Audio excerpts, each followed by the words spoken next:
புலர்ந்தது நமக்கு புனித நாள்.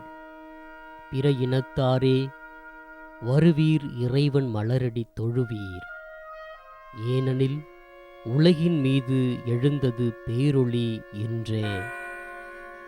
பிறந்திருக்கும் குழந்தை பாலனின் அன்பு பிள்ளைகளே,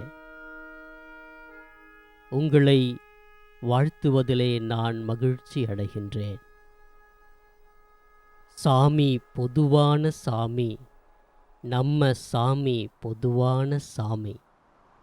ஏழை எளியவர்க்கும் செல்வம் உள்ள செல்வர்க்கும் வேண்டியதை கொடுப்பதற்கும் வேண்டாததை எடுப்பதற்கும் பிறந்தார் நம் பாலன் இயேசு.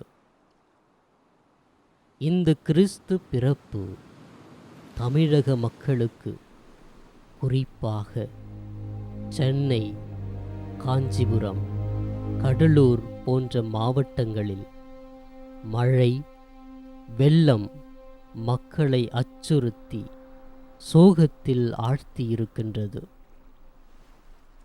ஆனால் இதில் ஓர் நல்ல செயலை நாம் கற்றுக்கொண்டோம்.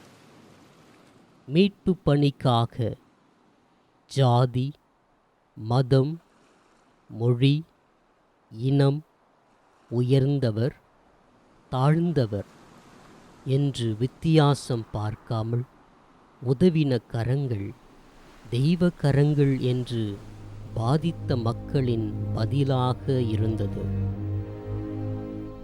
தேவையில் உள்ளவர்களுக்கு இரக்கம் காட்டுவது உண்மையான மனிதாபிமானம். இதையே நம் திருத்தந்தை பிரான்சிஸ் இந்த ஆண்டை இரக்கத்தின் ஆண்டாக அறிவித்து ஜெபிக்கவும் செயல்படவும் அழைப்பு விடுக்கின்றார். பிறந்திருக்கும் குழந்தை பாலன் வெறுமையில் பிறந்திருக்கின்றார், ஏழ்மையில் தவழ்கின்றார்.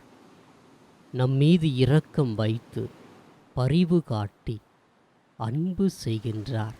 கண்ணீர் விட்டு கலங்கி பரிதவிக்கும் நமக்கு இழந்ததை மீண்டும் பெற்றுத் தருவார் என்ற விசுவாசத்தை கட்டி எழுப்புவோம். இம்மானுவேல், கடவுள் நம்மோடு, நம் பக்கம் இருக்கின்றார். எனவே வித்தியாசம் இல்லா ஒரே மக்களாக அனைவரும் கடவுளின் சாயல் என்று செய்த அன்பு நிவாரணப் பணி நமது வாழ்வில் தொடரட்டும். நமது கரம் கடவுளின் கரமாகட்டும். சிந்திப்போம், செயல்படுவோம். உங்கள் அனைவருக்கும் கிறிஸ்து பிறப்பின் நல்வாழ்த்துக்களும் ஜெபங்களும். Merry Christmas. May Child Jesus bless us all.